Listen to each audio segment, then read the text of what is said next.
So the first one's an easy one, I think. Where was the project located? Lisbon, Portugal, capital of Portugal. And then the next one, did you activate Planoly in BIM 360? I think yes. So we saw that. But any thoughts there? How did you use the two together? Yeah, linking the models that are sitting on BIM 360 and having them on Planoly. Yes, we did that. The question maybe is, in order to, because you did that, you didn't have to upload them to Planoly and also to other places. Yeah. Okay. So let's. What's the integration here? We have two different things. So Planoly is the common repository for the BIM execution plan, but it actually also has quick links for everything important in the project. So on the first page of our BIM execution plan, we have the quick links that direct to BIM 360 where the models are stored. On the verification part, which is kind of the end of the process or the end of the process before construction and still during the verification phase, we have the verified module. The verified module connects automatically to BIM 360. So these are the two integrations that are possible at the moment, although they are two different realities and the design teams are working collaboratively inside BIM 360. Next one is kind of a statement, but so you said Limson has a long-term view and consistency is important. Maybe for me to add to that, like from a Planoly perspective, how does Planoly help with that consistency, or does it? Well, that consistency, I think that helps us a lot with the collaboration part, because most of this job of creating BIM execution plans, of creating documents that go back and forth between the owner, the appointing party, the lead appointed party, etc., that helps us a lot, the collaboration part. And bringing on board people as early as possible and discussing with the people who is going to take on their hands the dirty job and actually discussing it with them and seeing if they agree with the BIM uses. We don't always land on projects on the proper timing. Sometimes we land on the projects and they're already ongoing. So at that time, you have to negotiate most of the BIM uses that you want to take further ahead. So for that consistency, having everyone on board and having everyone discussing the goals, commenting on the goals, and that's being carved on stone for the future because you won't be deleting the comments from someone else. That's very important to help on consistency. And that's what actually your tool live allows us to do. Great to hear. The next one, for 3D coordination, you showed sections of the allocation of space for disciplines. Was this for designers to follow or for trade coordination? And then does this approach work? For the designers to use. Yeah. Cool. And then does this approach work? It's spot on. That question is spot on because you look at that and you see, well, very thoughtful, but does it work? Is anyone actually following that? Right. We try to some degree of success. I'm not overselling it, definitely. But I would argue that's the way to go. Cool. You mentioned for ISO 19650, it was never 100% followed, but the basis is there and it had to be adapted for the project. Can you put some meat on that? The experience between teams is sometimes big, and that's what you have to deal with. Also, sometimes the workflow between the teams is very rapid. For an example, I was mentioning that most of the teams were working with collaborative live models in the cloud. When you want to follow all the steps and the gateways that you have on ISO 19650, that's not always a straightforward way to do if you are working with WIP models in a cloud location. So those were some of the challenges, and we have quite maybe a non-orthodox way to look at that, but I guess that has us in peace with the ISO 19650, which is actually it's a very pragmatic view that depending on the project where you are or what you are working with, the reality that you have in front of you, you have to adapt the goals that you have in ISO 19650 and apply what you can apply and forget what you think is going to be a recipe for failure in that particular project.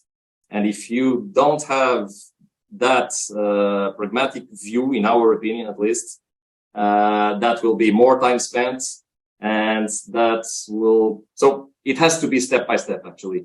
And it can be a recipe for disaster instead of recipe for success if you want to follow it blindly. That's a bit our vision. Yeah, that's well said, and I think that a nice comment that ties in with that. Sean said in the chat, it's been great working with Limson on this project. They are a fantastic team. What was great is that everyone was able to work from different countries in a collaborative way online, which helped during COVID lockdown. So that's a testament to you guys, and to hear that you've shared the efficiencies and then 4 million euros savings is just fantastic to see. Jumping into another question. Thank you, Sean. It was great as well working with you on this project. Very cool. Another question. Did you have an AOR, architect of record, for this project? Who updates the BAP with you? So did you have an architect of record? And yeah, so not only one. Yeah, not only one. Okay. We have 5 different plots, and so each plot has a lead architect, and so the companies you saw in the beginning we are talking mainly about international large corporations that are working in the design industry, and then for each plot, and you have an architect of record. And the BP, well, it's mainly on us that it has to be updated. So everyone else was going to the shared content and making comments, and you guys were the main. Yeah, exactly. On I don't know. On one or two occasions, we collaborated with other teams and we opened the collaboration. Most cases, that was not on the other team's scope, so it was on us. And then another nice comment from Miguel. From the client side, we are very happy to have Limson with us. And it has been an amazing experience to see the federated model grow, being able to navigate through it. Great work. See you in the digital twin. Love it. Well, actually, most of the team was jealous on how Miguel could spin the model around for an owner. I love it. Thank you very much, Miguel, for your kind words. And it's great also to be working with you.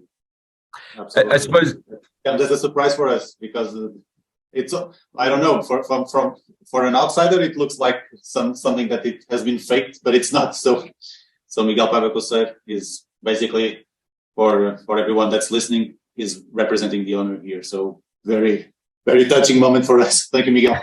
We thought this was just a moment for, technological guys and geeks and things like that, but thank God it's not. I think coupled with that, the BEP had coordinates, file naming, meeting minutes, etc. And you mentioned everyone knew where to find the information. How easy, stroke difficult was it to get to that point? Setting it up inside of Planoly to have all of those pieces of information. And you mentioned it was like, did you mention it was like a game and you weren't sure at the start whether people would dig in? Tell us more about that. How did you get people to actually buy into using an online tool like that? I think even today, it still looks like a kid's toy or a game or something like that, but in a good way. I mean, because you feel like you should just jump to it and try to work. Yeah, no, absolutely in a good way. But little by little, people definitely got engaged. And even today, some of the teams that we've worked with in the past 3 years, they just give us a cold call. What was that thing that you guys had? Because maybe we should also use that to negotiate with other clients. It really makes sense. It's funny. So I think it has proved itself very strongly. Very cool. No going back for us. Yeah, it was great to see that you shared. Every project starts like that. It's the what did you say? Something like it's the cornerstone or the something like that. It was great. I wrote it down when you said it. I was like, oh, that's a great comment. I'm going to write that one down. Don't get that excited. It's just my lack of vocabulary. And no. So, I meant it. Yeah, but that's a bit, if you want to add an extra adjective or an extra word, that worked a little bit as the glue for the rest. Very cool. I've just been... Yeah, maybe that's a question. Yeah, what happens if not everyone is using BIM? Did you experience that on this project or maybe on some other projects? How can work together if different methods and tools and approaches are being used? All in all, the main designers, the main disciplines, they were all hired based on the principle that they would be delivering their designs using BIM, period. Yeah. So, and we have models such as waste management, such as audio visuals with all the buffers and equipment. So there are some pretty cool models in the design, which I've never seen before. The excavation models are also amazing. There are really some amazing features, even for us. That was we grew a lot also in that, and seeing that's landscape design as well, for an example, which is a rare case, and landscape design is also something in these 5 plots. So yeah, we were pretty lucky on these 5 plots with the models. It's great to have the landscape, and as you mentioned, all of the tiebacks and everything in the site excavation, all of that is really cool to see.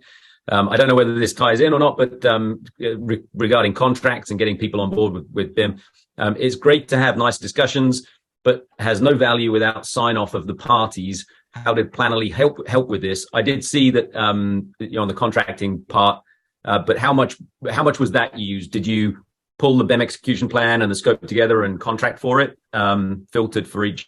Yeah, exactly like that. And it's also a very important part, and I don't know if everyone is familiar with that inside Planoly, but the in progress, shared, and published is really useful, because each time you change something in the BIM execution plan, the teams are informed about that, unless they require you to leave them from notifications or to not receive any more notifications. But the teams are notified each time we change something. So the contract is there. Everyone can check back a PDF that was exported from. So the PDF is only to show that there was an export on a particular date. But the way to go is to look at the BIM execution plan online. But the great thing here is if we have to change something, like the coordinates that we changed in some part of the project because the coordinate changed, that's registered, and we have to change that section to in progress. Everyone is notified that the section has been changed to in progress. Then we change it to shared. We communicate that particular section with the entire team.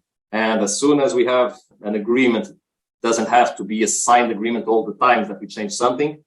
But as soon as we change that and everyone is informed of that and everyone agrees with that, and that's in the minute of meeting, then you can change it back to published. And that's very, very important in the workflow. And I think that's very well aligned with what the ISO proposes and what should be in the BIM execution plan. That's great to hear. That's a huge difference between using a Word document and PDFing it and sending it on email and getting comments over time. It's how do you have collaboration on something that is so important and not in a way that is so flexible that you don't manage the change process. And that the way that you described it is exactly how it's intended, and it's great to hear. And tying that into contract is fantastic. The fact that it's saving you time from 120 hours to 20 hours, potentially on some starting points, 4 million euros. It sounds like the owner and your teams are really super happy. We're happy. Thank you for sharing. Yeah, it's a great story, and looking forward to more of those, and also learning how we can improve the platform for it being even more useful. Thank you very much, Akos and Clive, for having us today. It was a pleasure to show that travel that is still ongoing with the entire team. That was great. Absolutely. Thank you for having us, and more to come. And we'll see you on the next one. We have some pretty cool stuff coming up with some Kobe templates and some other case studies and some more updates in the product. So look out for the next webinar. Okay. Take care, everyone. Bye-bye. Cheers. Thank you. Bye-bye. Thanks, guys. Really appreciate it. Bye for now.